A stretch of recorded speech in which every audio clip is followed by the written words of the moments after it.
If someone told you a year ago that throwing cardboard boxes on your garden would outperform your carefully managed compost pile, you'd probably laugh them out of the room. But stay with me here, because what happens when you use cardboard in your garden beds isn't just different from composting, it's actually better for specific goals that every gardener cares about. We're talking about healthier soil structure, zero weeds, and an underground ecosystem that thrives for years. This isn't some trendy hack that'll be forgotten next season. This is soil science in action, and once you understand what's happening below the surface, you'll never look at an empty box the same way again. The underground magic. Picture this: you lay down cardboard, and within days, an entire ecosystem moves in like tenants to a new apartment building. The cardboard itself is packed with carbon, the slow-burning fuel that soil life craves. Unlike compost that's already processed and ready to absorb, cardboard feeds your soil biology gradually, almost like a time-release capsule. This extended feeding schedule keeps beneficial organisms active and multiplying for months. Here's where it gets interesting. Earthworms tunnel through, creating highways. Fungi send out thread-like networks. Bacteria colonize every surface, and all of them are working together, not just consuming the cardboard, but transforming everything around it. They're building humus, the stable, long-lasting form of organic matter that holds water like a sponge and locks in nutrients. This process takes about 4 to 6 months from start to finish, depending on your local conditions. While it's happening, that corrugated cardboard structure isn't just sitting there passively. Those ridges and channels become tunnels for earthworms to move freely, aerating your soil without you ever picking up a shovel. The entire layer becomes a living, breathing ecosystem incubator. This is regenerative gardening at its finest: minimal human intervention, maximum biological activity. Why compost can't compete in key areas? Look, compost is fantastic, but let's be real about its limitations when compared to cardboard. Managing a compost pile is work. You're balancing moisture levels, monitoring temperature, adjusting carbon and nitrogen ratios, turning the pile regularly, and waiting months for results.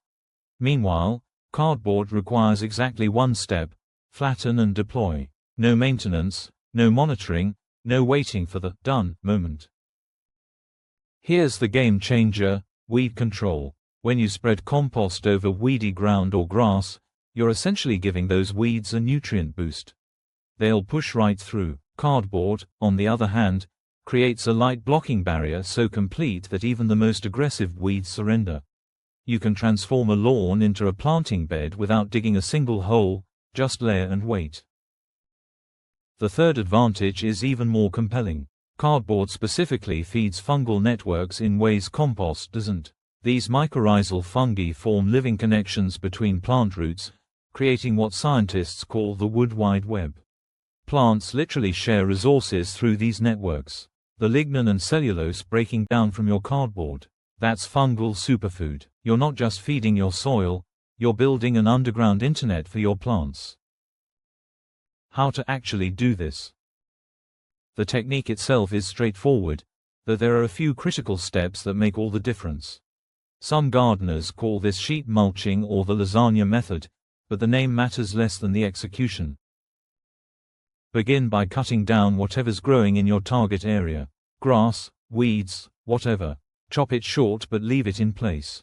That green material adds nitrogen to the system, balancing out the carbon you're about to add. Saturate the ground with water. Seriously, drench it. This moisture helps everything break down faster and ensures good contact between the cardboard and soil. Now for the cardboard layer itself. Plain brown corrugated cardboard is your friend here. Nothing glossy, nothing wax-coated. Strip off every piece of tape, every label, every staple. Then lay it down with generous overlap, at least 6 inches where pieces meet. No light should penetrate. Use 2 layers of standard cardboard, or 1 layer if you've got heavy-duty boxes. Soak it again. We're talking completely saturated, water pooling on top. This isn't optional. Finally, top everything with a thick layer of organic material. Compost, aged manure, grass clippings, shredded leaves, 4 to 6 inches minimum.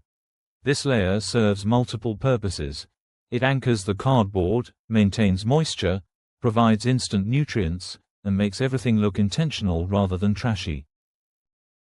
Choosing your weapon.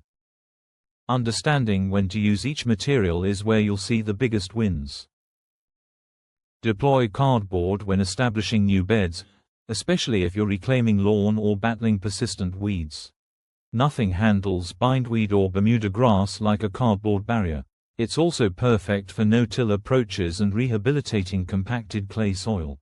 The decomposition process literally restructures dense soil without exhausting physical labor. Compost shines in different scenarios. When you need quick nutrition for heavy feeders, think tomatoes, peppers, squash, compost delivers immediately available nutrients. It's ideal for top-dressing established beds mid-season, filling raised beds and containers, and situations where weed suppression isn't priority number one. The winning strategy: combine them thoughtfully. Build your beds with cardboard as the foundation, give it time to work its magic, then layer in compost when you're ready to plant. You get structural improvements from the cardboard decomposition plus the nutritional punch from compost. It's not about picking sides, it's about deploying the right tool for the right job. Addressing the doubts.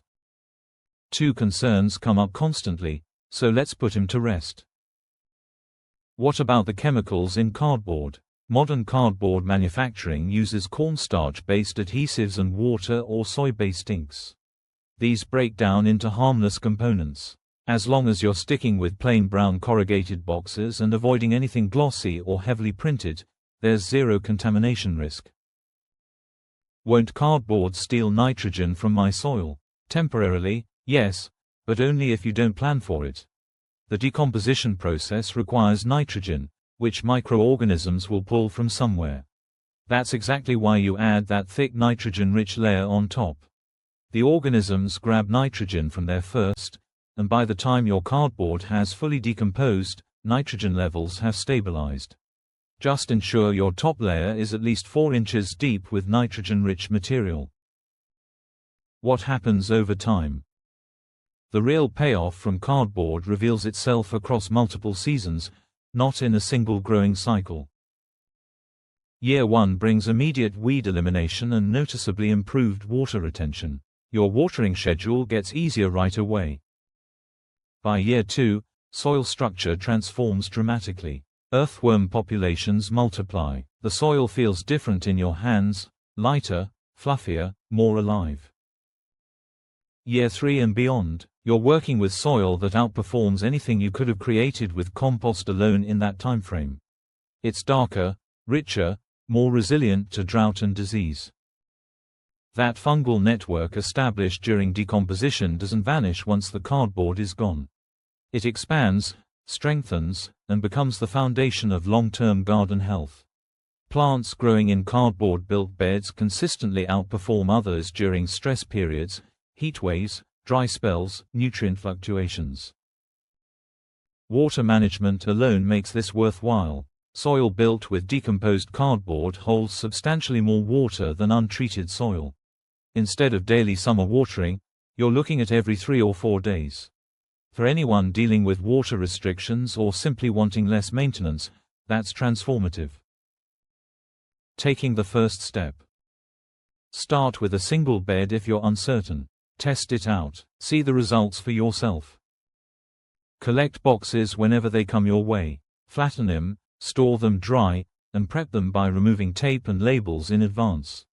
That way you're ready when inspiration strikes.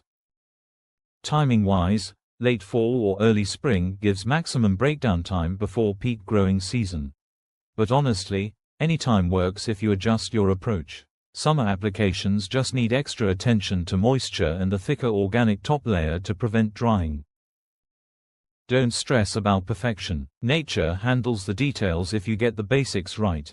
Overlap generously, water abundantly, cover thoroughly, then step back. Check in after a month and prepare to be impressed by the transformation already underway.